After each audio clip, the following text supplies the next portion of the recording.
దేవుని వాక్యం మీతో ఏం మాట్లాడాలని మీరు ఆశపడుతున్నారు, లేదా జస్ట్ వినివారు మాత్రముగా ఉండటానికి వచ్చారా?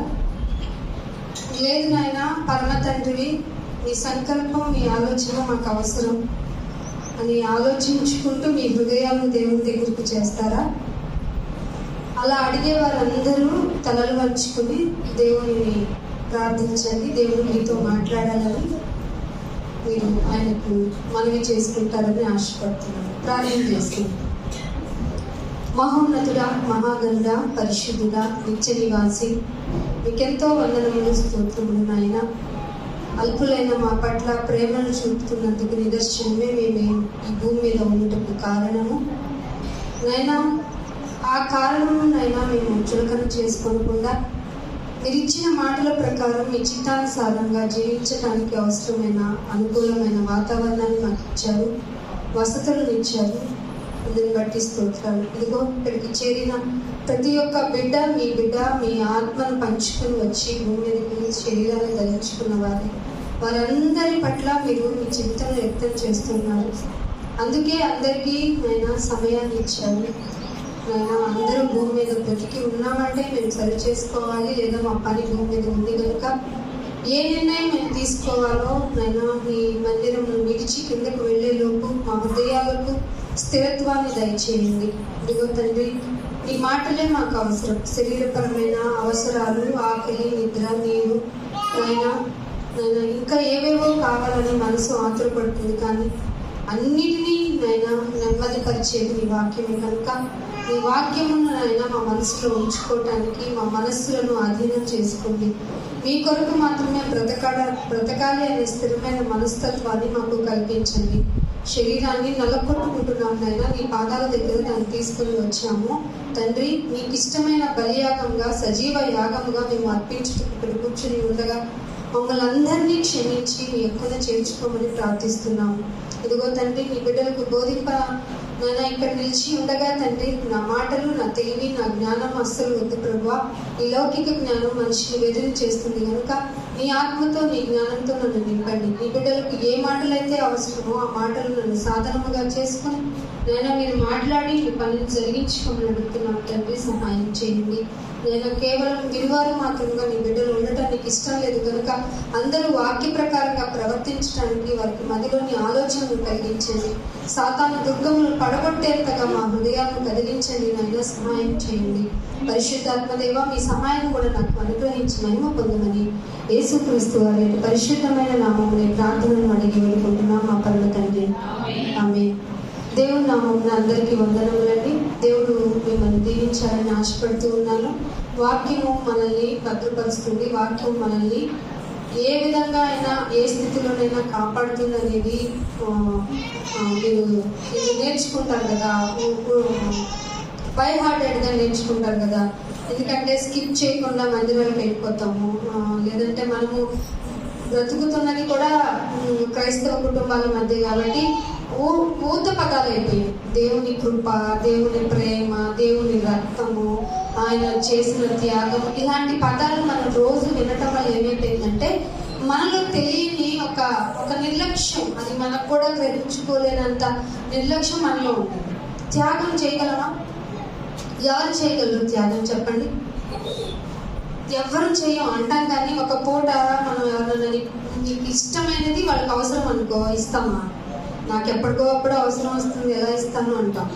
అలా ఎవరు చేయం, త్యాగం చేయం. ఫుడ్ స్ప్రెడ్ చేసుకోలేం. దేనికి మనము ఇతరులకు ఇవ్వటానికి తొందరగా ఇష్టపడం. యాజ్ ఏ హ్యూమన్ బీయింగ్గా ఎవ్వరము ఏది ఇవ్వటానికి మనం తర్వాతే అనుకుంటాం.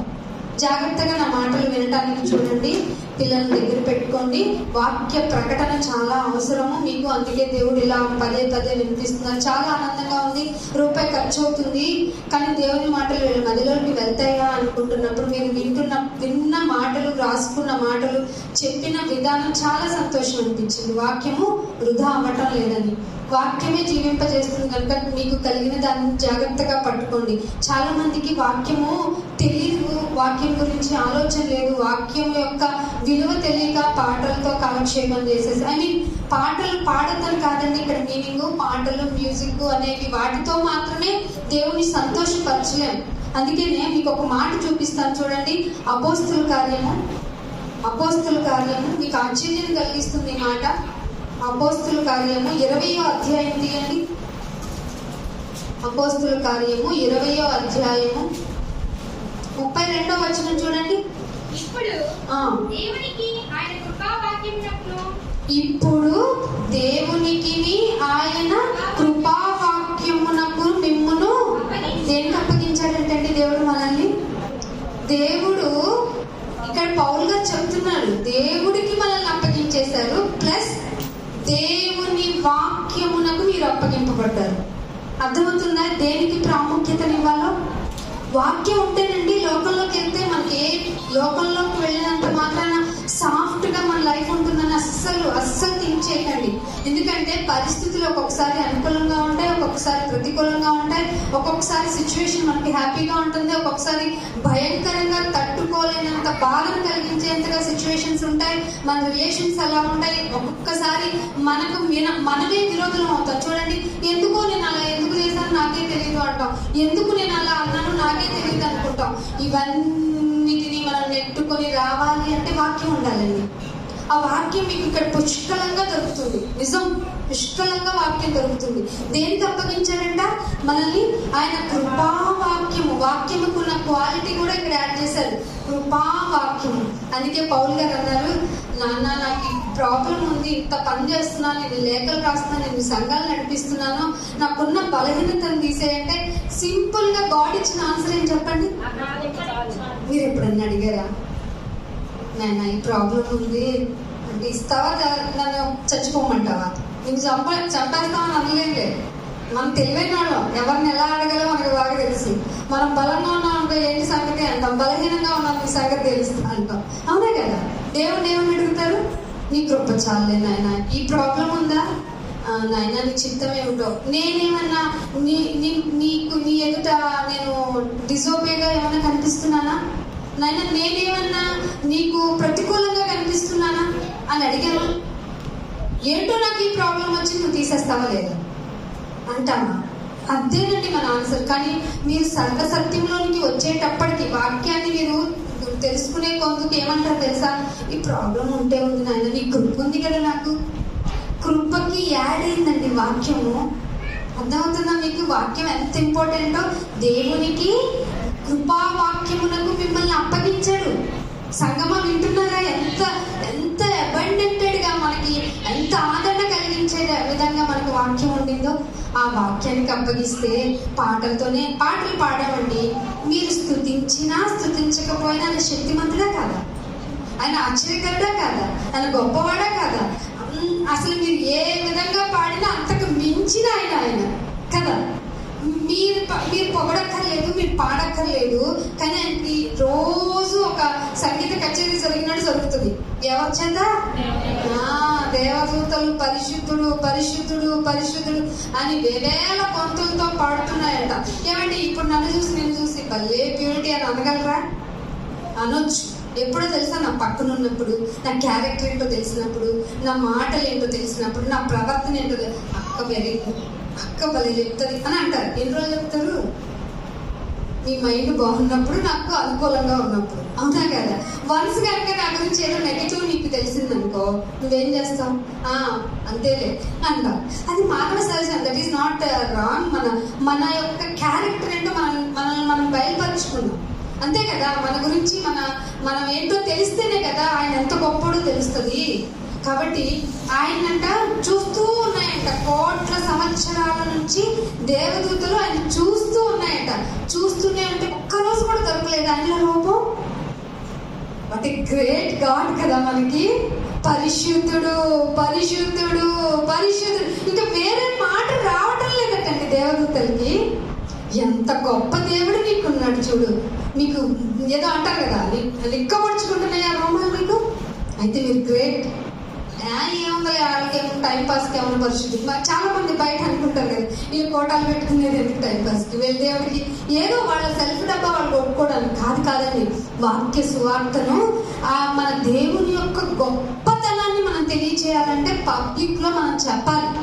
అర్థమవుతుందా? అందుకు సంసిద్ధులు అవ్వాలి. మీకు ఎందుకు అవకాశాలు ఇవ్వబడుతున్నాయంటే సడన్ గా మైక్ ఇచ్చి చెప్పమంటే మీరేం చెప్పలేరు. అందుకే మీకు జ్యోతి చక్కగా మీకు ట్రైన్ చేస్తుంది. మీరు సద్వినియోగం చేసుకోండి. ఎవరికైనా చెప్పి తీసుకురావాలి, సంఘంలోకి ఎవరొకరిని తీసుకురావాలి, మీ బాధ్యత అది. అందుకే నేను ఏమంటున్నాడు, మీకు వాక్యానికి అప్పగించాను అని చెప్పి ఒక మాట, ఇంకొక మాట చూపిస్తాను. చదవము. ఆయన మీకు క్షేమాభివృద్ధి కలుగజేయుటకును. ఇంకొక మాట, నాయన మేము క్షేమంగా ఎలా బ్రతకాలా, ఏమిటో నాయన మాకు ప్రతిదీ మేం జరగట్లేదు, ఇదే జరుగుతుంది. ఏం కలుగుతుందంట? దేవుని యొక్క కృప, దేవుని యొక్క వాక్యానికి మీరు అప్పగింపబడితే క్షేమము ఉండటం కాదు, క్షేమాభివృద్ధి. అభివృద్ధి ఆగిపోతా? మనుషుల అభివృద్ధి అసలు మనిషే పోతాడు ఒక రోజు అయిపోతే కదా. మనిషే కనిపించడు వాడి అభివృద్ధి ఇంకేముంటుంది? ఎంతో మంది రాజ్యాలు వెళ్ళారు, ఎంతో మంది గొప్పగా బ్రతికేశారు, ఎంతో లగ్జరీ లైఫ్ అనుభవించారు. వాళ్ళు ఉన్నారా? వాళ్ళు ఇలా బ్రతికారంటే అనుకోవడం తప్ప ఏం లేదు. అదియు నిష్ప్రయోజనమే. సూర్యుని కింద బ్రతుకు మనుష్యుడు పడే ప్రయాస అంతయు. ఒకసారి చెప్పారా ఏమిటి? ఎన్నిసార్లు చెప్పాడు జ్ఞాని గారు? 3 సార్లు చెప్పాడు. ఏ మాట అయినా 3 సార్లు చెప్పారంటే దానికి ఇంకా వేరే తోవలేదు. That is only the standard అని అర్థమవుతుందా? That is only standard. ఇంకా మీరు ఎంత నేను వంట చేశాను, నో యూస్. నేను కూరలు వండాను, నో యూస్. నేను యూజ్ లేదు అంటే ఇవి కనుక దేవుని పనితో లింక్ అయి ఉంటే యూజ్. అర్థమవుతుందా? మమ్మల్ని ఏంటి వంటింటి కుందేలు చేశారు, దేవుని పనిలో దేవుని వాక్యం ఉందాం అనుకుంటే నీకు అంత అలాంటి ఉండిందేమో. అవి ముందే చేసుకొని ఇక్కడికి వచ్చి కూర్చుంటే మీకు ఇంకా గ్రేట్ బ్లెస్సింగ్ ఏమో. లేదు, మనకంటే లోపల చాలా మంది బయట ఆ పనుల కోసం ఉన్నారు, అక్కడ ఇచ్చేయండి. మీరు వచ్చి వాక్యం వినండి. ఎగ్జాంపుల్ చూపించాడా లేదా? యేసుప్రభువారు వచ్చేసారంట. వాక్యమై ఉన్న యేసు ఇంటికి వస్తే మా అత్తమ్మ మరియమ్మ ఏం చేశారు? ఒకళ్ళేమో నాయన ఏం చెప్తావు, నువ్వు చెప్తే వినాలని ఉన్నాయి అంటే ఎవరో అంట చదువుకుంటూ, నాయన నీ దగ్గర కూర్చుంది చాలే కానీ కొంచెం నా దగ్గరికి పంపించు. ఆవిడే నీ దగ్గర కూర్చుంది, పని పాట లేదా, ఎంత పనిని పెట్టుకున్నాను నేను అందట. ఎవరు మంచి తెచ్చుకున్నారంట? మరియా ఉత్తమమైన దానిని. మీరు ఉత్తమమైన దాన్ని, ఏది ఉత్తమమో మనుషుడానికి ముందే తెలియజేయబడినప్పుడు ఉత్తమమైన దాన్ని వదిలేసి ఊర్లు పడి తిరుగుతుంటే నిన్ను శిక్షకి అప్పగించాలా లేదా? చెప్పాలి. మీరే చెప్పేశారు. దేవుడు ఏం చెయ్యాలి? మీరే చెప్పారు. అయినా నేను ఉత్తమమైన దాన్ని చేయలేదు కాబట్టి నేను వెళ్ళిపోవాల్సిన నరకానికి అని మీరు చెప్పరు, మీరే వెళ్ళిపోతారు. చూసారా తీర్పు ఎంత కఠినంగా మనమే చూపించాలి కూడా. ఉగ్రతను మీకు మీరే సమకూర్చుకుంటున్నారా ఏంటి అని అడుగుతున్నాడు. మన ఉగ్రతను చేయుటకు. అందుకే ఒక మాట, ప్రసంగి గ్రంథము 9వ అధ్యాయము, ప్రసంగి గ్రంథము 9వ అధ్యాయం తీయండి. 9వ అధ్యాయం చెప్పలేదు. 10వ వచనం ఏమంట? చేయుటకు నీకు చేతికి వచ్చేసిందంట. చేయడానికి ఇదిగో నువ్వు ఇది చేయాలి, నువ్వు ఇది చేస్తావా, ఇదిగో ఇది చేయాల్సి ఉంది అని చేయుటకు నీ చేతికి వచ్చిన ఏ పని అయినా. దీనిలో సినిమాని ఏమైనా ఇంక్లూడ్ చేస్తారేంటి? టీవీ సీరియల్ అని ఏమైనా ఇంక్లూడ్ చేస్తారేంటి? లోకపరమైన విషయాలు దేవుడు ఇక్కడ చెప్పడు. దేవుడి పని నీ చేతికి వచ్చిందంట, చేస్తావా లేదా అని. చేయుటకు నీ చేతికి వచ్చిన ఏ పని అయినా నీ శక్తి లోపము లేకుండా చేయము. నాయన నాకు నడువు నొప్పిగా ఉంది, నాయన నేను ఇవాళ చేయలేదు, నా కాళ్ళు నొప్పులు, ఒళ్ళు నొప్పులు, రాత్రంతా టీవీ సీరియల్ చూసాను, అసలే మీటింగ్ చూస్తే తొందరగా వదలటలేదు, అక్క చూస్తే ఉపవాసం ప్రార్థన పెట్టిందంటే త్వరగా బడలిద్దుగా ఉన్నాను, అందుకే ఆరాధన ఎగ్గొట్టానంటే దేవుడు ఊరుకుంటారా? చెప్పండి. చేయుటకు నీ చేతికి వచ్చిన ఏ పని అయినా నీ శక్తి లోపం కనపడకూడదట దేవుడికి. ఇంకా బాగా చేయొచ్చు, ఎందుకు చేయలేదు అని చూస్తాడట దేవుడు. ఇంకా బాగా అరేంజ్ చేసుకోవచ్చు, ఎందుకు చేయలేదు, అసలు ఇంకా టైం వచ్చి నాకు ఎందుకు ఇవ్వటం లేదు అని చూస్తాడట. శక్తి లోపము లేకుండా చెయ్యి. ఏంటి నాయనా ఇంకా ఏమైనా తర్వాత చేసుకుంటా నేను అంటే కుదరదట. నీవు పోవు పాతాళమందు. ఇక్కడ పాతాళము అంటే మనం ముందే చచ్చిపోయామనుకోండి, నెమ్మది పొందే స్థలం పాతాళంలో ఉంది కాబట్టి ఇక్కడ పాతాళం అని రాయించాడు. అదే మనం ఇక్కడ భూమి మీద మన ఇష్టానుసారంగా కొడితే అనుభవించలేని ఘోరమైన కడలి కూడా పాతాళంలో వన్ సైడ్ ఉంది. ఈ రెండింటికి మధ్యలో ఒక గొప్ప అగాధం ప్రస్తుతానికి ఉన్న మ్యాటర్ దేవుడు ఇచ్చాడు. అందుకే మీరు ముందే చచ్చిపోతే నువ్వు పోవు పాతాళమందు పని లేదు, నాయనా ఇదిగో పని చేస్తానని తప్పించుకోవడానికి ఉపాయమైనను తెలివి నేను ఎంత తప్పించుకోవాలో నాకు తెలుసులే, నానంత జ్ఞాని అవ్వలేలే అనుకోవటానికి కూడా కుదరదు అని చెప్తున్నాడు దేవుడు. ఇంత క్లారిటీగా ఎక్కడన్నా రాయించారా? ఏ గ్రంథాలన్నా చూసారా మీరు? ఎక్కడైనా మీరు చెప్తే చెప్పండి అండి. లేదండి, మన బైబులే ఇంత బాగా. అరే బాబు నాన్న నువ్వు నీట్గా బతకాలంటే the one and only chance, నీ నిర్దోషత్వం నిరూపించుకోవాలంటే the one and only chance in the earth only.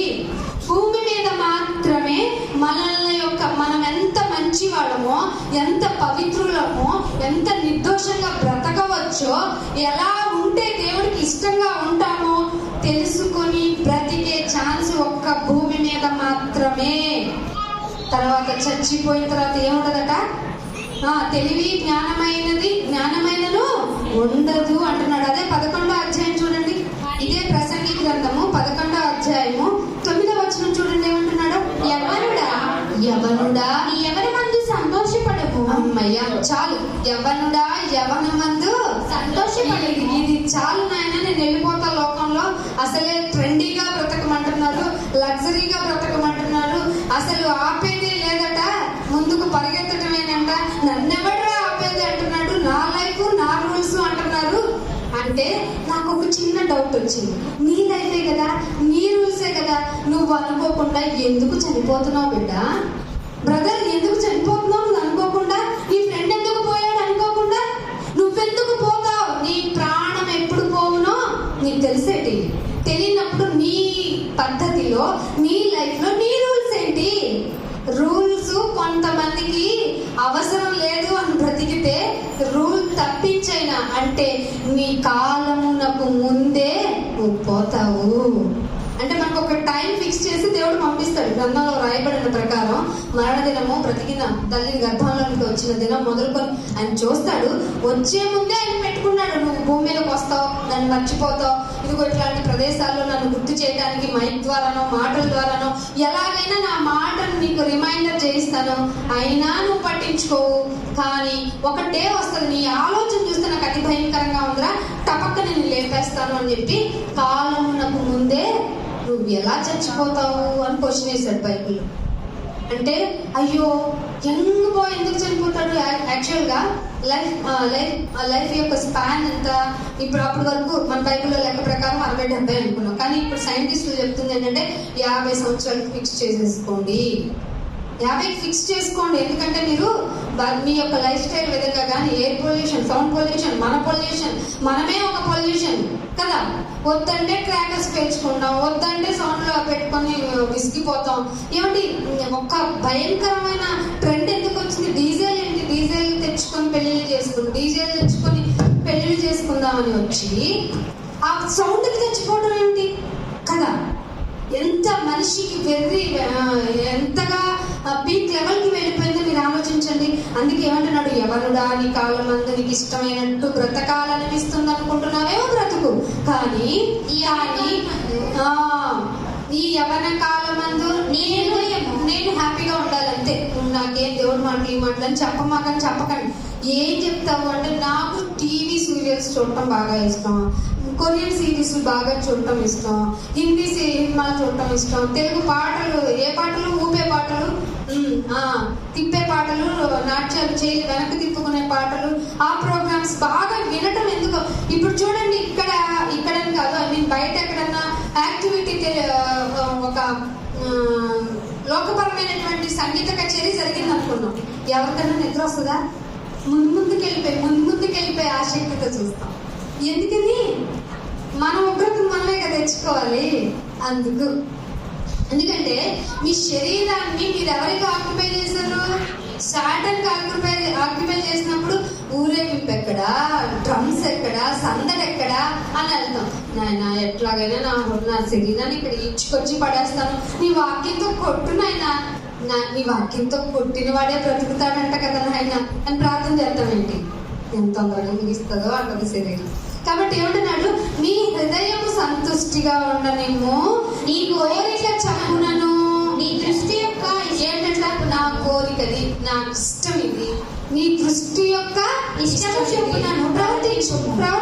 ఎలా ప్రవర్తిస్తావు? సంతోషంగా ఉండు, సంతుష్టిగా ఉండు. అయితే నీకు ఒక బాంబు వెలుస్తున్నాను. అయితే వీటన్నిటి విషయాల్లో సంతోషంగా ఉన్నావు, ఏ విషయాల్లో సంతుష్టిగా ఉన్నావు, ఏ విషయాల్లో అమ్మయ్య నా కోరిక నెరవేరిందిరా అన్నావో వాటన్నిటి విషయములో బట్టి దేవుడు నిన్ను తీర్పులోనికి తెస్తాడు. ఇది రిమైండర్లో పెట్టుకో. నువ్వు యవనస్తుడు అయితే మైండ్లో రింగు మనం మోగాలి. నీ ఇంట్లో యవన బిడ్డలు ఉంటే పదే పదే పదే ఈ మాట నువ్వు కంఠపదం చేయి. నీ పిల్లలకి త్రోవన వెళ్ళినప్పుడు ఇదే చెప్పు, లేకపోతే పడుకున్నప్పుడు ఇదే చెప్పడా లేదా? ఆ రిఫరెన్స్ అలా చెప్తారా? ద్వితీయోపదేశకాండం 6వ అధ్యాయం 6వ వచనం చూడండి. ద్వితీయోపదేశకాండం 6వ అధ్యాయం 6వ వచనం. 6వ అధ్యాయం నేను నీకు ఆజ్ఞాపించిన మాటలు బుక్ మీద రాసుకో, లేదంటే ఇలా వాల్ మీద రాసుకో, బయట రాయి చెప్పాడండి. క్యాలెండర్ లో బిగించి ఒక్కొక్క ముక్క పెట్టుకో అన్నాడా? ఎక్కడ ఉండాలంట? హృదయంలో రాసుకోవాలంటే నువ్వు ఎంత పఠనం చేయాలి, ఎంత ధ్యానం చేయాలి, అవునా కదా? నేను నీకు చెప్పు ఆజ్ఞాపించు మాటలు ఎక్కడ ఉంచుకోవాలంట? హృదయంలో ఉండాలి. ఉంచుకున్నాను, టైం అయిపోయిందా, ఇంకేం పని లేదా? కాదు, నీవు నీ కుమారులకు వాటిని అభ్యసింపచేసి వాళ్ళకి అప్పచెప్పమట్ల. అభ్యసింపచేయడం అంటే తెలుసా? వాళ్ళకి వచ్చేదాకా చెప్పించాలి నువ్వు, వాళ్ళు చేసేదాకా చెప్పాలి నువ్వు, వాళ్ళకి చెబుతూనే ఉండాలి నువ్వు. నీ కుమారులకు వాటిని అభ్యసింపచేసి ఎప్పుడు చెప్పండి అయినా వాళ్ళ మైండ్ ఫ్రీగా ఉన్నప్పుడు చెప్పమంటావా? ఎప్పుడు చెప్పను? జోరీలాగా చెప్పమన్నాడండి. జోరీగా ఏం చేస్తుంది? ఇక్కడ రింగు మంది తిరుగుతూనే ఉంటది. అదే చెప్తున్నాడు చూడండి. ఏమన్నట? నీ ఇంట కూర్చుంటాడు, ఫుడ్ పెట్టుకొని కూర్చుంటాడు. నీ బిడ్డ ఫుడ్ పెట్టుకొని పక్కన కూర్చుంటది. వాడు నీ ఇంట కూర్చున్నప్పుడు రోగాలు నడిచినప్పుడు అదే మార్కెట్కి వెళ్ళొద్దాం. మీరు మాట్లాడితే డిమార్ట్కి వెళ్తున్నప్పుడు నాన్న మనం కొనుక్కుంటున్న వస్తువుల విషయం కరెక్టే, కానీ దేవుడు ఏం చెప్పాడో తెలుసా అంటే చెప్తారా? ఇది కొనుక్కుంటావా, అది కొనుక్కుంటావా, ఇలా లగ్జరీగా ఉంటావా, అలా లగ్జరీగా ఉంటావా అని చెప్తున్నారా? నీ ఇంట కూర్చున్నప్పుడు, నడిచినప్పుడు, పండుకుంటున్నప్పుడు, పండుకోవడానికి వెళ్ళిపోతున్నాడు, నిద్రకి వెళ్ళిపోతున్నాడంట, అప్పుడు కూడా పక్కనే నువ్వు ఉండి చెప్పాలి. ఎలా లేస్తావా లేవా? టీవీ చూస్తూ ఎలా లేస్తావా లేవా? తింటున్నప్పుడు ఏంటి ఆ నష్టం? మీ పిల్లల్ని నీ ఒక్క మాట కూడా మీ పిల్లాడు మీ మాట వినటానికి కూడా నీ ప్రవర్తన సరిగా లేదేమో ఒకసారి ఆలోచించావా? మా అమ్మలాగే చెప్తుంది, మా అమ్మలాగే పిలుస్తుంది, మా డాడీ లాగే చెప్తాడు. ఆయన ఏం చెప్తాడు? ఆయనకి ఏమైనా అర్థం అవుతుంది? ఆయనకి ఏమైనా తెలుసా? పిల్లల సైకాలజీ కూడా అర్థం చేసుకోవాలట. ఏమిటట? త్రోవను నడిచినప్పుడు, పండుకున్నప్పుడు, లేచినప్పుడు వీటిని కూర్చే మాట్లాడవలెను. వీటిని క్రైస్తవ పేరెంటింగ్ అంటే ఇలా ఉండాలి. చేస్తున్నారా మీ పేరెంటింగ్? అయితే మీ పిల్లల గురించి ఒక్కొక్కరిని పిలిచి దేవుడు ఎక్కడుంటాడు? జాగ్రత్త. ఒక్కొక్కరిని ఏమి ఇచ్చాను, ఎలా పెంచుతున్నావు, ఏం చెప్పమని చెప్పాను, నీ బిడ్డ నీ సంఘంలోకి రాకుండా తన ఇష్టానుసారంగా బ్రతుకుతుంది అని పాస్టర్ గారికి వచ్చి అడుగుతావా? అసలు నీకు ఇచ్చిన డ్యూటీ ఏంటి? నేను ఎవరైనా నిద్రపోతున్నారనుకోండి, వాక్యం మీకు లేచినప్పుడు వాటిని మాట్లాడవలను, సూచనగా వాటిని నీ చేతికి కట్టుకొనవలెను. సూచనగా నీ చేతికి కట్టుకోమంటే వాక్యం తీసి రాస్తామన్నా ఏంటి? బ్యాండెడ్ లాగా కాదు. నువ్వు చేస్తున్నప్పుడు ఆ పని, ఇది దేవుడు ఇలా చెప్పాడు కాబట్టి నేను చేయకూడదు, దేవుడు చెప్పాడు కాబట్టి చెయ్యాలి. ఇలా చెప్పాడండి దేవుడు మనకి, ఇంత బాగా చెప్పాడండి. అసలు ఉంటున్నారా పేరెంటింగ్ లాగా? యవనుడు తన హ్యాపీగా ఉంటాను, సంతుష్టిగా ఉంటున్నాడంటే తప్పు ఎవరిదంటావు? ఆఫ్టర్ ఆల్ పేరెంటింగ్ ఏది? మీరు గర్భంలో ఉన్నప్పుడు నీ బిడ్డ కాలు ఎలా ఉండాలో చూడలేదు, తల ఎలా ఉండాలో చూడలేదు, కన్ను ఎలా ఉండాలో చూడలేదు. ఏ పోలిక రావాలో అని నా పోలికే వస్తుందని ధీమా నీకు. ఒకవేళ నల్లగా పుట్టిందంటే డిసప్పాయింట్ అయిపోతావు, పొట్టిగా ఉందంటే ఇంకా డిసప్పాయింట్ అయిపోతావు. అయ్యో కలర్ లేదేంటి, అందంగా లేదంటే, అట్రాక్టివ్ గా లేదని బయటకు వచ్చిన తర్వాత ఫీల్ అవుతాం పేరెంటింగ్ గా కదా. అదే గనక నువ్వు మీ ఇష్ట ప్రకారం నీ బిడ్డను చేసుకునే హక్కు ఉంటే మీరందరూ స్వార్థపరులైపోతారు. మీకు ఇప్పుడైనా అర్థమవుతుందా? మీ చేతిలో లేదు మీ బిడ్డలు మీ చేతికి రావడం అనేది.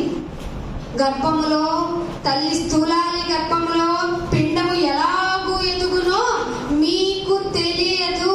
గర్భములో ఉండగా నా కన్నులు నిన్ను చూచెను. ఎందుకు చూసావు నాయన అంటే కన్ను ఎలా రావాలి, కాలు ఎలా రావాలి, చేతికి 5 ఫింగర్స్ ఎలా ఉండాలి, కాళ్ళకి 5 ఎలా ఉండాలి, కాలు ఎక్కడ ఉండాలి, తల ఎక్కడ ఉండాలి, 2 కళ్ళు ఎలా రావాలి, డైజెస్టివ్ సిస్టమ్ ఎలా ఉండాలి, హార్ట్ ఎలా ఉండాలి, కిడ్నీ ఎలా ఉండాలి, అన్నీ ఎవరు చూసారు? మరి ఎవరికి మీరు కృతజ్ఞులుగా ఉంచాలి మీ బిడ్డల్ని? అరే నేను కష్టపడి పెంచాను రా మన డైలాగ్ సరిపోతుందా? అసలు నువ్వు కష్టపడటానికి ఆరోగ్యం ఇచ్చిన దేవుణ్ణి ఏం చేశావు? అందుకే ముందు నీ హృదయంలో అభ్యసించి నీ బిడ్డ లేచినప్పుడు, నుంచినప్పుడు, త్రోవలు నడిచినప్పుడు చెబుతూనే ఉండు. ఎందుకంటే కృపావాక్యములు కదా నేను మీకు ఇచ్చాను. ఈ కృపావాక్యము క్షేమాభివృద్ధిని కలుగజేస్తోంది. మరి అది వద్దా మీకు? ఈ లోకపరమైన క్షేమమే మీకు అవసరమా? అందుకనే ఇంకొక మాట చూపిస్తాను చూడండి. ఇర్మియా గ్రంథము 23వ అధ్యాయము, ఇర్మియా గ్రంథము 23వ అధ్యాయం తీయండి.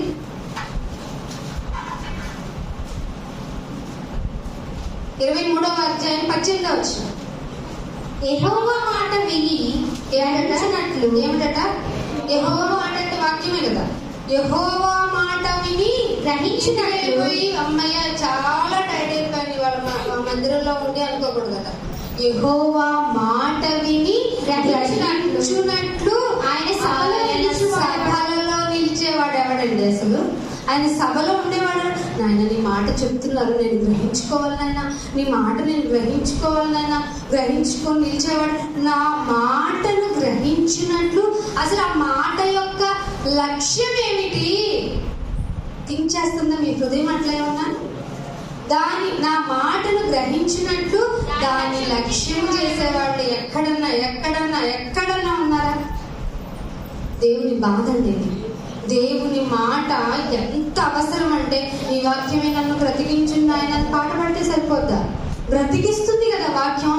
నీళ్ళేం చేస్తావు? దాహం అయితే తాగుతావు. ఆహారం ఎందుకు తింటున్నావు? ఆకలేస్తుంది కాబట్టి. ఈ 2 ఎందుకు? బతికి ఉండడానికి కాబట్టి కదా. మరి మీ వాక్యమే నన్ను బ్రతికిస్తుందని 119:56 ఆయన రాయించారు కదా. బ్రతికించే వాక్యాన్ని వద్దనుకోకుండా మరింత లోబడేలాగా మనము బ్రతకాలా లేదా? ఆసక్తి విషయంలో ఏమై ఉండకూడదు? ఏం చెప్తున్నారని మందంగా ఉండకూడదు.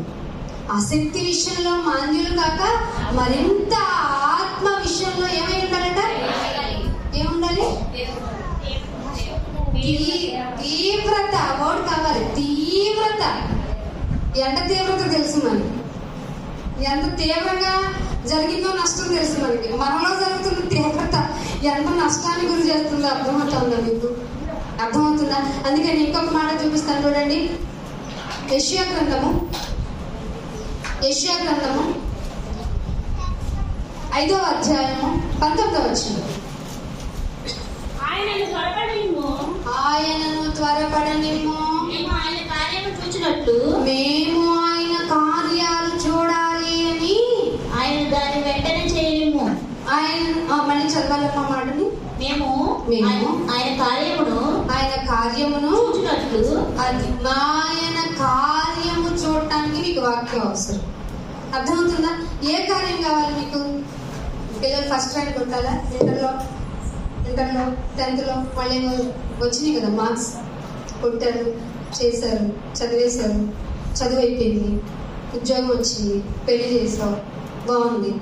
కానీ దేవుడిని నమ్ముకోవాలి, దేవుడిని అంగీకరించాల. కానీ వెళ్తున్నారు ఎందుకంటే వస్తున్నావు కాబట్టి. ఏమి లాభము? దేవుడు లేకుండా మనిషి భూమి మీద ఎలా అయినా బతుకుతాడు. ఎందుకంటే ఆయన కృపనిచ్చాడు. కానీ చచ్చిన తర్వాత బ్రతకాలే. మీకు అర్థమవుతుందా? మనిషి చచ్చిపోతాడు, ఆత్మ ఇది మనిషిలో ఉండాలి. ఆత్మ చావదు, అగ్ని ఆరదు, పురుగులు అంటాడు. నువ్వు చావని నిన్ను తీసుకెళ్ళి ఎవరికి అప్పగించాలి? ఎవరికి అప్పగించాలి? మన్నయ్య ఏమవుతుంది? మట్టిలోకి వెళ్తుంది. ఆత్మ అప్పగించిన దేవుని యొద్దకు తిరిగి చేరాలి. తిరిగి చేరుతుందా? ఎలా చేరుతుంది? పరిశుద్ధత ఉంటేనే. పరిశుద్ధత లేకుండా ఎవడు దేవుని చూసే హృదయ శుద్ధి గలవారు వాళ్ళు ఏం చేస్తారు అంటే, మనం ఇంతవరకు దేవుని చూసామా అంటే శుద్ధి లేదు మనకి. వాక్యమే మీకు ఆయన కనపడేది. ఆయన ఆత్మ ఎప్పటికీ ఆకారంలో కనపడదు. ఆత్మ ఎప్పుడు ఆకారంలో కనపడదు. కాబట్టి వాక్యాన్ని ఇచ్చి నిన్నే ఒక సాధనంగా చేసుకుని నీకు ఒకరి చేత చెప్పిస్తారు తెలుసా దేవుడు. ఏమింటాం లేదు ఆయన అనుకున్నావు అనుకో, దానికి ఖరీదు కట్టాలి. నువ్వు ఎంత బాగా చెప్పించారో, మీకు ఎంత ప్రయాసతో ఇక్కడ మీటింగ్ చేయించారా. ఇది చాలా చిన్నగా అనిపిస్తుంది మనకు. అంకుల్ వాళ్ళ ప్రేయర్గా మనం వచ్చేసాం, అక్కడ పిలిచారు కాబట్టి, గ్రూప్లో పెట్టారు కాబట్టి వచ్చేసాం. ఇది చిన్న విషయం కాదండి. అసలు వాళ్ళకి ఆ ప్రేరణ కలిగించింది ఎవరు? ఇలా సిద్ధపాటు చేయించింది ఎవరు? ఇక్కడ దాకా నీకు రావడానికి నీకు ఆరోగ్యము, సకల సౌకర్యాలు అన్నీ ఇచ్చింది ఎవరు? అన్నీ ఇచ్చాడు అంటే నువ్వు శ్రద్ధగా వచ్చి వింటారు. నాకు కారు చదువు మా మాట 5వ అధ్యాయము 19వ వచనం. ఆయన త్వరపడాలి. నీ మనసు అనుకోవాలట, ఆయన త్వరపడనియాలి. మేము ఆయన కార్యము చూసినట్లు ఆయన దానిని వెంటనే చేయాలి. వాక్యంతో ఆయన మమ్మల్ని పరిశీలించి మమ్మల్ని పరిశోధిస్తేనే కదా బంగారం ఏం చేయాలి? అగ్నిలో పొట్టము వేయబడాలి. మరి పరిశుద్ధులుగా నిలబడాలంటే ఏం వేయాలి? శ్రమలు అనే పొట్టములో వేయబడాలి. నాకొద్దు నాయన శ్రమ తప్పించు, నాకొద్దు నాయన శ్రమ లేదు వద్దు అన్నావు అంటే, మీరు సర్వసత్యంలో వెళ్ళడానికి మా బాబాయ్ మీ శ్రమను భరించలేనంటే మీరు దేవుణ్ణి అడగండి, తప్పేం లేదు. కానీ శ్రమలోనే మన యొక్క విశ్వాసతకు తీవ్రత ఎంత ఉందో, మనం ఎంత విశ్వాసం కలిగి ఉన్నామో తెలిసిపోద్ది. దేవుడు ఎంత విశ్వాసం అడిగాడు చెప్పండి? ఉందా ఏంటి? ఉంటే ఒక్కసారి ఆ స్టాండ్ అట్లా వెళ్ళిపోగా కాదండి. ఇలాంటి వాటికి చేయకల్లా నీ విశ్వాసం ఏం చేయాలో తెలుసా? నీ ఇంట్లో ఎలాంటి కఠినమైన పరిస్థితి అన్నా ఉందనుకో, నాయన నా విశ్వాసం నువ్వు ఎలాగైనా బాగు చేస్తావు, అందుకు తగిన రీతిగా నన్నే మార్చు, నేనే మారాలి నాయన. ఎందుకంటే నా కోసం కదా నువ్వు భూమి మీదకి నీ కుమారుని పంపించావు. ఆయన ఏంటి నాయన అలా అంత డెప్త్కి వెళ్ళిపోయి బ్రతికేశాడు? మరి నేనేంటి నాయన వెర్రవీగుతున్న దుష్టత్వం నాలో ఉంటుంది? ప్లీజ్ నాయన నన్నే వాక్యంతో కడిగే. అందుకే త్వరపడి నాయన నీ కార్యాలు నేను చూడాలి. నన్నే నీ వాక్యంతో కొట్టు నాయన. నేనే మారాలి. నా కుటుంబం నాకు వ్యతిరేకమైన నేనే మారాలి. నా పరిస్థితులు నాకు ప్రతికూలమైన నేనే మారాలి. ఎందుకంటే నీ కుమారుడి కంటే గొప్ప శ్రమనే మేము అనుభవించట్లేదు కదా, రక్తము కారునంత శ్రమ నేనేం అనుభవించటం లేదు కదా నాయన. నీ బిడ్డే భూమి మీదకి ఎంత బాగా చేసినప్పుడు, అది మా కొరకు త్యాగం చేయడానికి చేసినప్పుడు మేము ఇంకా బ్రతకాలి నాయన. నీకు ఇష్టమైనట్టు బ్రతకాలని నీ కార్యము త్వరపడి చెయ్యి నాయన అని నీ మనస్సులో నీ ప్రార్థన జరగాలి. నీ ప్రార్థనలో ఇలాంటిది లేకపోతే ఆయన ఇవ్వాల్సింది ఇస్తాడు. నేను భూమి మీద ఉన్నంత వరకు నీకు ఎలా ఉంచాలో, ఆహారం ఇవ్వాలా, నీళ్ళు ఇవ్వాలా, ఆరోగ్యం ఇవ్వాలా, వసతులు ఇవ్వాలా, యాజ్ యూజువల్ కామన్ పర్సన్కి జరిగినట్టు జరిగిపోతాయి. నీకు ఎక్స్ట్రాగా కావాలి అంటే ఆయన యొక్క సన్నిధిని నువ్వు అనుభవించే, అబ్బా దేవుడు నాకు ఎంత బాగా తోడై ఉన్నాడన్న ఫీలింగ్ నీకు ఫిజికల్ గా కలగాలంటే నువ్వు ఆయన వాక్యాన్ని జాగ్రత్తగా పట్టుకోవాలి. అందుకనే యాకోబు రాసిన పత్రిక 3వ అధ్యాయం 13వ వచనం చూడండి. యాకోబు రాసిన పత్రిక మీలో జ్ఞాన వివేకములు గలవాడెవడు?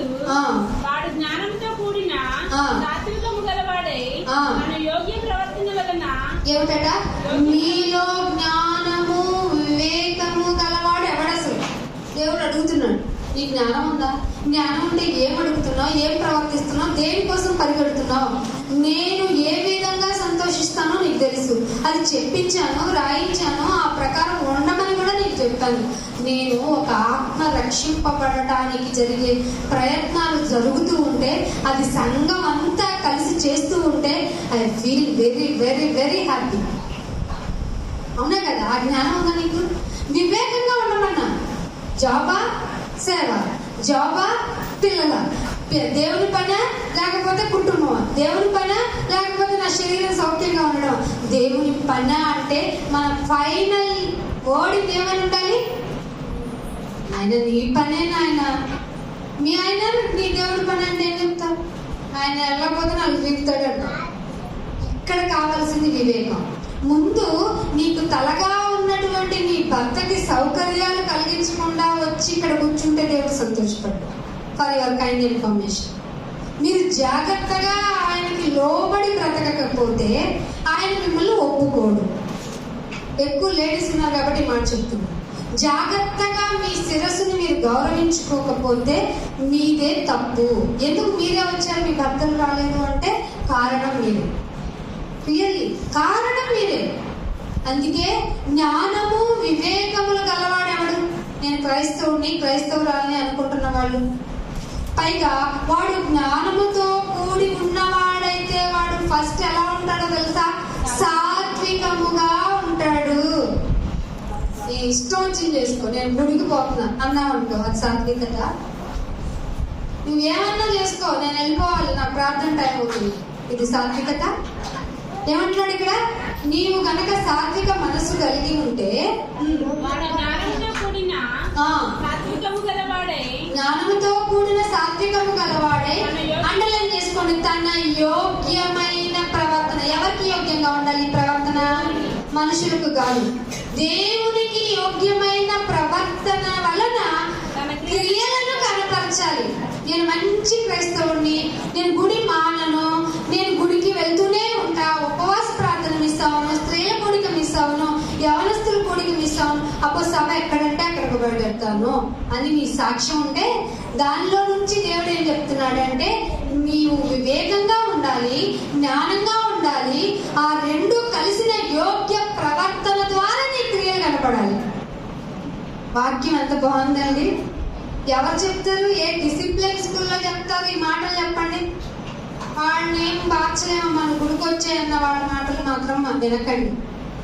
నువ్వు మారాలి, ఆయన తీసుకొని వెంట పెట్టుకొని రావాలి. నీకు చెప్పే వాళ్ళగా ఉండాలి.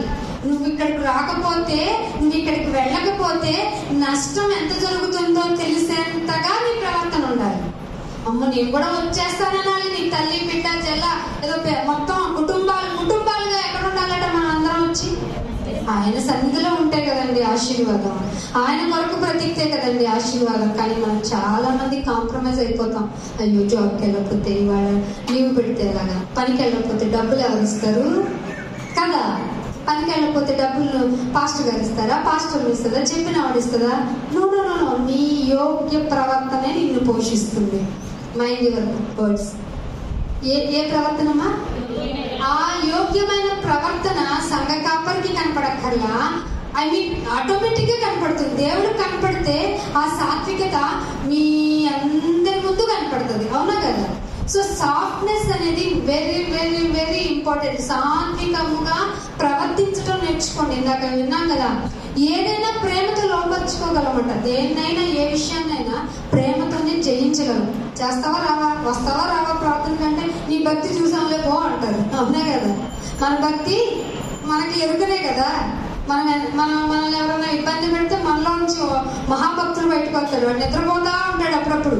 ఎందుకు నిద్రపోతాడు చెప్పండి? వాక్యం విత్తనాలు పడుతూ ఉన్నప్పుడు అంతా బాగుంటాడు. అందుకే వాక్యం వింటున్నప్పుడు అంతా మనం చాలా బాగుంటామండి.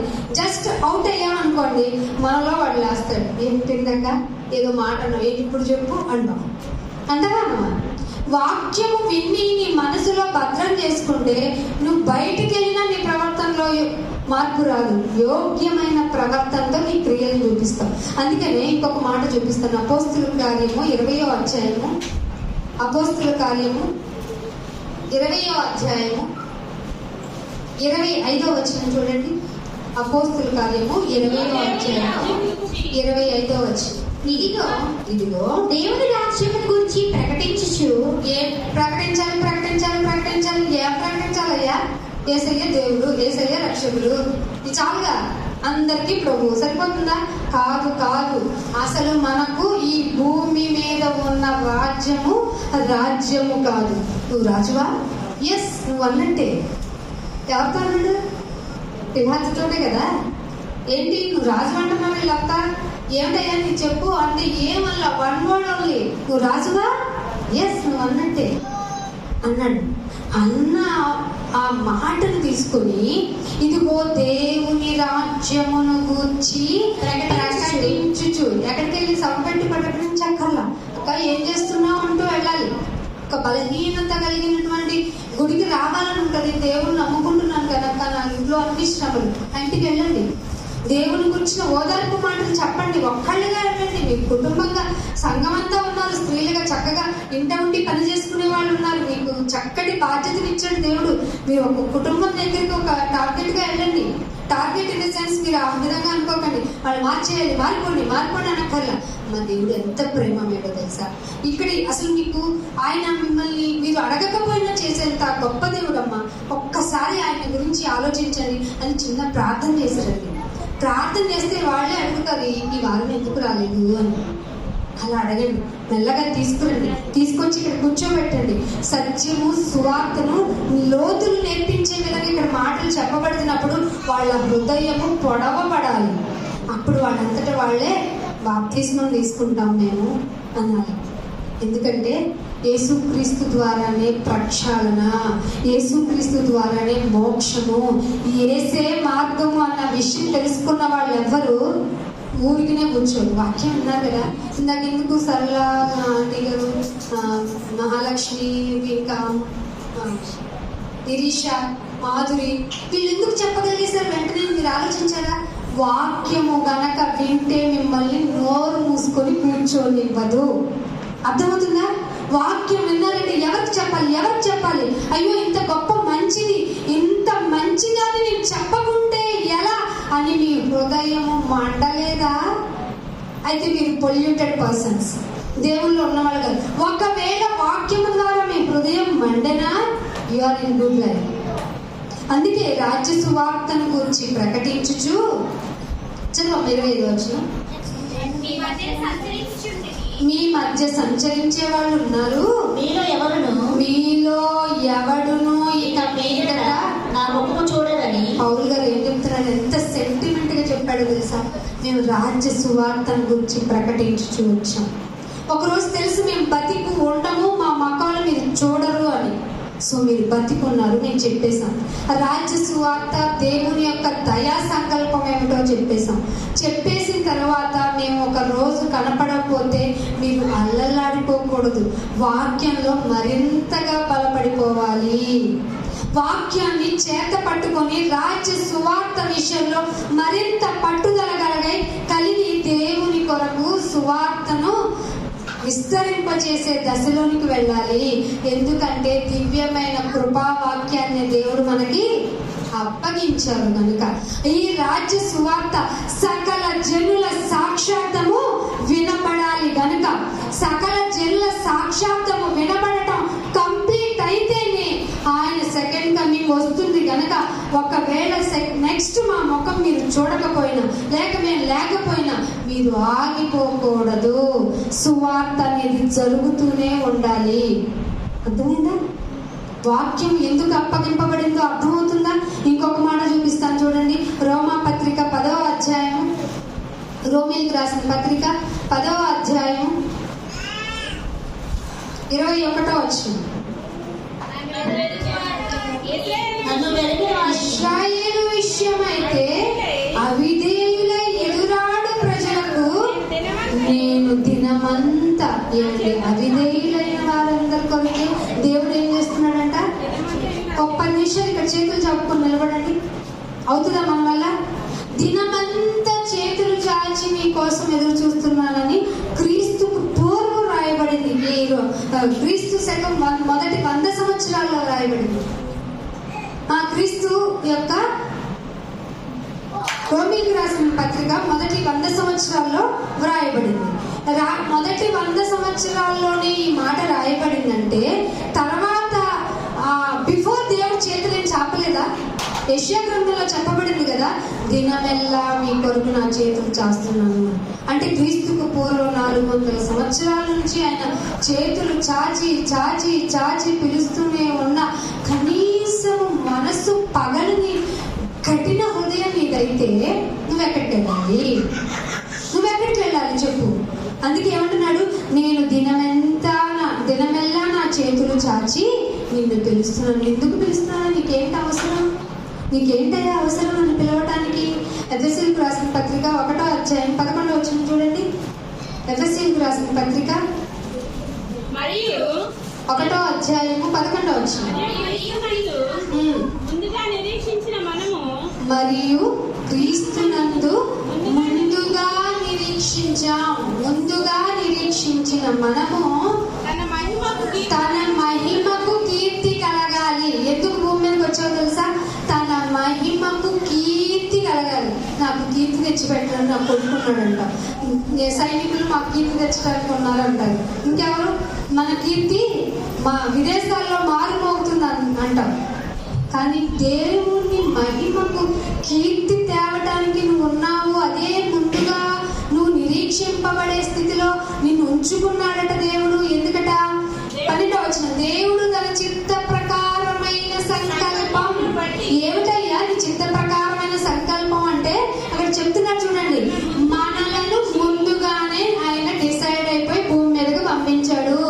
ముందుగానే నిర్ణయించుకున్నాడు. ముందుగానే నిర్ణయించుకొని ఆయన యందు స్వాస్యము. మీరు నా డబ్బులు, నా బంగారం, నా కొండ అని మీ పిల్లల్ని ఎలా అంటారో, దేవుడు కూడా ఆయన్ని మనల్ని స్వాస్థ్యముగా సొత్తుగా అనుకుంటున్నాడు. ఏమంటున్నాడు? ఆయన యందు స్వాస్థ్యముగా ఏర్పరిచాడు. ఏంటంటే ఆయన చిత్తానుసారంగా తీసుకున్న నిర్ణయం ఏమిటో తెలుసా? ఆయనకి ఇష్టమై తీసుకున్న నిర్ణయం ఏంటో తెలుసా? సమస్తమును జరిగించుచున్నాడు. ఏ కార్యాలు జరిగించుచున్నాడు? ఏంటంటే 13వ వాక్యంలో చెప్తున్నాడు, సత్యవాక్యమును. అనగా ఏంటి నాయనా నీ సమస్త కార్యాలు అంటే? సత్యవాక్యమును అనగా మీ రక్షణ సువార్త, మీరు రక్షింపబడాలని ఒక మాట మీ చెవులకు వినబడుతోంది. అదేంటో తెలుసా? నమ్మి బాప్తిస్మం పొందువాడు రక్షింపబడును, నమ్మని వారికి శిక్ష. యేసుక్రీస్తు అందరికీ ప్రభువు. మనమందరము పాపులమై ఉండగా ఆయన తన కుమారుణ్ణి పంపించి మన కొరకు బలియాగం చేసినప్పుడు ఇలా చెప్పుకుంటూ పోతే ఎన్నున్నాయో. అవన్నీ కార్యాలు ఎందుకు జరిగించావయ్యా అంటే, సత్యవాక్యమును అనగా రక్షణ సువార్తను విని క్రీస్తునందు విశ్వాసముంచి వాగ్దానం చేశాడు. ఏంటా వాగ్దానము? వాగ్దానం ఏమిటో వినాలి ముందు. 1వ యోహాను పత్రిక 5వ అధ్యాయంలో ఉంటది, నిత్య జీవము అనుగ్రహింతును. ఎవరిస్తారు నిత్య జీవము? నిత్యము బతికుండే విధంగా నీకు లైఫ్ ఎవరిస్తారు? లోకంలో ఎవరి వల్ల కాదు. ఈవెన్ WHO కూడా చేయలేదు. వరల్డ్ హెల్త్ ఆర్గనైజేషన్ కూడా ఏం చెప్పలేదు. మీకు ఏ జబ్బు వస్తే చెప్తుంది, మీకు ఏ రోగానికి ఏ టాబ్లెట్ చెప్తుంది, ఈ టాబ్లెట్ వాడుకుంటే ఈ ప్రమాదం, ఇలాంటివే చెప్తుంది. కానీ మీకు నిత్యము జీవం ఇచ్చేది లోకంలో ఎవరి వల్ల కాదు, ఒక్క దేవుడే. అదే వాగ్దానం చేశాడు ఆయన. ఆ వాగ్దానము ఏమిటట? ఆ వాగ్దానము చేయబడి ఆత్మ చేత, ఇది నేను ఇస్తానన్న వాగ్దానం చేత మీరు ముద్రింపబడ్డారు. ఇంకా మీరు అదే అధ్యాయం 1వ అధ్యాయంలో అసలు ముందుగా అంటే ఎప్పుడున్నాయినా అని చెప్పే మాట కూడా ఉంది. జగత్తు యొక్క పునాదే వేయలేదు. జగత్తు యొక్క పునాదే వేయలేదు అంటే నీ గురించిన నిర్ణయం ఎప్పటిదో ఆలోచించు. మనిషి జన్మ ఉన్నతమైనది, ఉత్తమమైనది. భూమి మీద ఉన్నప్పుడే దేవుని కొరకు బ్రతికించి ఆయన కీర్తికి మహిమ కలిగే విధంగా ఆయన కీర్తి ఎంత గొప్పదో, ఆయన గొప్ప దేవుడో చెప్పే విధంగా నీ బ్రతుకు లేకపోతే నీ యొక్క జన్మ వృధా. ఎన్ని మాటలు విన్నా, ఎంత బాగా నిన్ను పోషించినా తిని త్రాగి ఆడుకొందుము లేచి అని అనుకున్న బ్యాచ్ తో కూడా నీవు కూడా కొట్టుకొని పోతావు. కానీ దేవుడు చెప్తున్న ఒకే ఒక్క మాట ఏమంటున్నాడు చూడండి. ఆ యాకోబు మత్తయి సువార్త 10వ అధ్యాయము, మత్తయి సువార్త ముగించేస్తున్నాను. మత్తయి సువార్త 10వ అధ్యాయము 28వ వచనం. ఆత్మను చంపలేరక దేహమును చంపేవాడికి భయపడొద్దు. నేను చంపేస్తానంటే అస్సలు భయపడక్కర్లేదు. కానీ ఆత్మను దేహమును కూడా రెండింటిని కంబైన్డ్ గా ఉన్నప్పుడు చంపేవాడు ఒకడు ఉన్నాడట. అది తీసుకెళ్లి నరకంలో పడేస్తాడట ఆయన. ఆత్మను దేహమును కూడా నరకములో పడేవేసేవాడికి మిక్కిలి అంటే మరీ ఎక్కువ భయపడాలి. నేను చంపేస్తానంటే చంపేవాడు చచ్చిపోతాడు, చంపించుకున్నవాడు ఇద్దరు పోతారు. వీడేమన్నా చంపిన వాడు ఏమన్నా బతుకుంటాడు చెప్పండి? నేను చంపేస్తారా అన్నాడు అనుకోండి, వాడు బతుకుంటాడు వెళ్ళగలరు? అసలు ఎవరికి భయపడక్కర్లా. ఆత్మను దేహమును రెండింటిని నరకంలో పడేసేవాడికి భయపడండి అంటున్నాడు. ఇంకొక మాట పేతురు రాసిన పత్రిక 1వ అధ్యాయము 21వ వచనం. 1వ పేతురు 1వ అధ్యాయము 21వ వచనం. 1వ పేతురు మీరంట క్షయ బీజము అంటే మీరు స్పర్మ్ నుంచి రాలేదు, క్షయమైపోయేది స్పర్మ్ అంటే. స్పర్మ్ ఎగ్ లో నుంచి కంబైన్ అయితే అండంలోకి వెళ్ళిన తర్వాత అమ్మ గర్భంలో ఎదిగిన మీరు కాదు, క్షయ బీజులు కాదు. మీరు క్షయ బీజం నుండి కాక ఏమిటట శాశ్వతముగా అంటే ఎప్పుడు చచ్చిపోండి, ఎప్పుడు పాడవండి, అసలు దానికి చావే లేదు. ఏంటిది? ఆత్మ. దాన్ని మర్చిపోకుండా అది మీలోనే ఉంది, మీరే ఉన్నారు. ఏమంటున్నాడు? శాశ్వతం 21వ వచనం. అక్షయ బీజం నుండి పుట్టిన వారు గనుక మీరు క్షయ బీజము నుండి కాక శాశ్వతముకు జీవము గల దేవుని వాక్యము వల్ల. ఇవాళ కుమారి గారు దేవుని వాక్యం వల్ల క్షయ బీజం నుండి కాదు, అక్షయ బీజం నుండి ఈ రోజే పుట్టారు. అప్పుడు ఏం జరుగుతుందట? అక్షయ బీజము నుండి పుట్టిన వారు కనుక ఇక నుంచి మీరు ఎలా ఉండాలంటే మీ ప్రేమ నిష్కపటంగా ఉండాలి. నిష్కపటమైన సహోదర ప్రేమ కలిగి ఉండాలి. సహోదరి లేదు కాబట్టి వదిలేద్దాం అనకండి. ఆత్మకి లింగ భేదం లేదు కాబట్టి దేవుని యొక్క మాటను మీరు స్వాధీనం చేసుకుని దేవుని కొరకు బ్రతికితే తప్ప దేవుడి ఆలోచన మీలో ఉండకపోతే ఒకరోజు దేవుడు మిమ్మల్ని ఎక్కడికి అప్పగిస్తాడు. లాస్ట్ గా చెప్పి ముగించేస్తాను. రోమిలికి రాసిన పత్రిక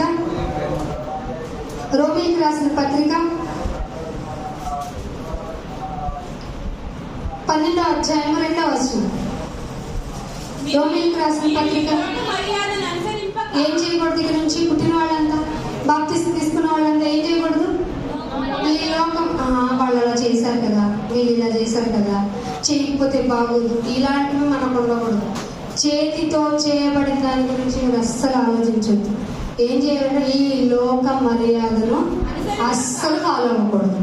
అస్సలు ఫాలో అవ్వదు. ఏం ఫాలో అవ్వాలి? దేవుని ఉత్తమమును. ఎవరికి అనుకూలము? దేవునికి అనుకూలమును. టోటల్ గా ఏంటి నిజం అనేది తెలిసిపోయింది మనకి. దాని ప్రకారంగా బ్రతకాలి.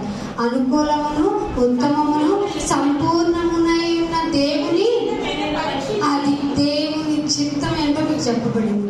ఆయన రాజ్య సువార్త ప్రకటన కొరకు కీర్తికి, ఆయన నామానికి కీర్తి కలగటానికి దేవుడు నిన్ను ఇక్కడ నిల్చోబెట్టాడు, సజీవంగా ఉంచాడు.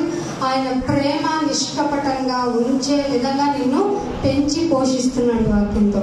మరి ఎలా బ్రతకాలి అని చెప్పినప్పుడు అలా బ్రతకను, నేను వినుమారు మాత్రంగా ఉండి నన్ను నేను మోసం చేసుకుంటూ బ్రతుకుతానంటే నీ ఆత్మకు ఉత్తరవాదిని నువ్వు, నిర్ణయం నీదే. కాబట్టి ప్రార్థన చేద్దాము. మీ నిర్ణయం తీసుకొని మీ మనసులో ఏ విధంగా బ్రతకాలనుకుంటున్నారు, ఎందుకు బ్రతకాలనుకుంటున్నారు? చర్చికి వచ్చి విని వెళ్ళేవారుగా ఉంటున్నారా? వినేదాన్ని గ్రహించేవారుగా ఉంటున్నారా? ఆయన నామానికి కీర్తి కలిగించే విధంగా నీ పనులు ఉన్నాయా? ఆయన కృప అత్యధికముగా నీకు ఇచ్చినప్పుడు దాన్ని దుర్వినియోగం చేసుకుంటున్నావా? ఆలోచించండి, ప్రార్థన చేసుకుని. తండ్రి, ఈ బిడ్డలకు నీ మాటలు తెలియజేశాను. ఇక కనపడతామో కనపడమో తెలియదు. పౌలు గారు ఏ విధంగా అయితే రాజ్యసువార్త ప్రకటన గురించి ముఖ్య ఉద్దేశాన్ని, మీ దయ యొక్క సంకల్పాన్ని ప్రకటించారు. మేము కూడా మా వంతు ప్రయత్నాలు చేస్తున్నాము. ఈ కృపను నాయన వ్యర్థం చేసుకోకూడదనే ప్రయాసపడుతున్నాను. ನನ್ನ బిడ్డలందరినీ ముట్టండి, వారి ఆత్మలకు కాపుదల వచ్చి. ఎందుకంటే ఈ యుగ సంబంధమైన దేవత మనో యొక్క దుర్గతనం కలగజేసినప్పుడు నీ మాట రుచించదు. నీ గురించి ఆలోచనగా విన్న కొద్దిసేపే ఉంటుంది. విన్న వాక్యము ఐకిక విచారాల వల్ల నా అడుగులు పడిపోతుంది. మాకు తెలుసున్నాయి, కానీ మీరున్నారు. సర్వ సమస్త కార్యాలను అయినా నీతిగా నిష్కాపటంగా జరిగించేవారు. బట్ దినమెల్లా నీ చేతులు చాచి చూస్తూ ఉన్నారు. దయచేసి నీ బిడ్డల ఆత్మని చేతికి అప్పగిస్తున్నాను. అది కాపాడండి, వాక్యంతో మరింతగా పోషించండి. సాయంత్రం జరగబోయే కార్యక్రమాలు ఎప్పుడూ మీ అధ్యక్షతను నేను కోరుకుంటున్నాను. బిడ్డలందరినీ నేను నీ చేతులకు అప్పగిస్తున్నాను. యేసుక్రీస్తు వారి ప్రార్థన అడిగి వెళ్ళుకుంటున్నాను. మా పర్వతండి అందరికీ వందనాలండి. Thank you.